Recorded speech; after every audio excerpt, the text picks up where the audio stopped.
안녕하세요. 최재동 리얼터 오피스에서 2023년 11월 15일 부동산 뉴스 전해드립니다.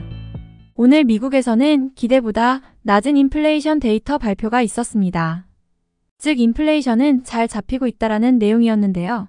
이에 따라 미국과 캐나다의 채권 수익률이 많이 내리고 앞으로 몇 달 내 모기지금리도 동반 하락할 것이라는 내용이 나왔습니다.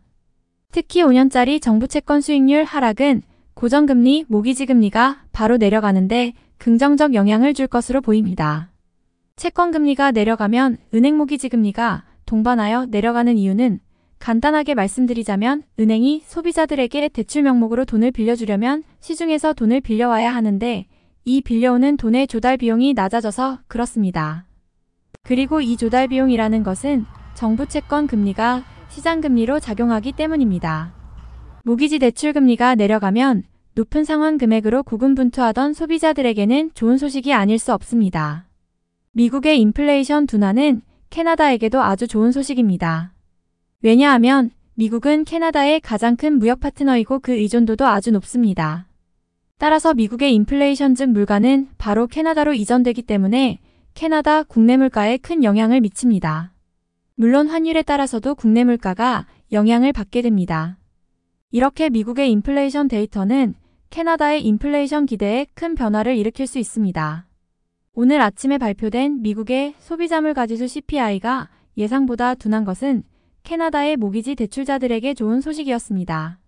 10월의 연간 CPI 성장률이 0.5포인트 하락하여 3.2%로 기록되었으며 목표 범위에 거의 근접했다고 합니다. 소비자물가 지수 CPI는 아직 더 내려와야 하겠지만 빠르게 하락하고 있습니다.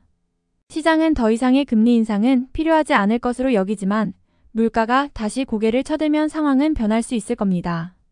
전문가들은 첫 번째 금리 인하가 2024년 7월에 될 것이라고 예상하고 있습니다. 말씀드린 대로 캐나다 채권 수익률이 물가 데이터에 대한 반응으로 하락하면서 주택담보대출의 고정금리가 하락할 것으로 전망됩니다.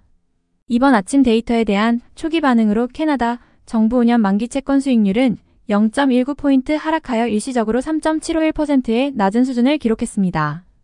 다른 고정금리 채권도 하락했으며 이는 전반적으로 고정기간 모기지 금리를 전반적으로 낮추는 데 도움이 될 것입니다.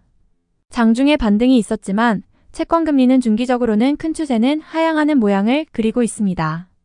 캐나다의 고정금리는 이미 낮아진 수익률에 반응하기 시작했습니다.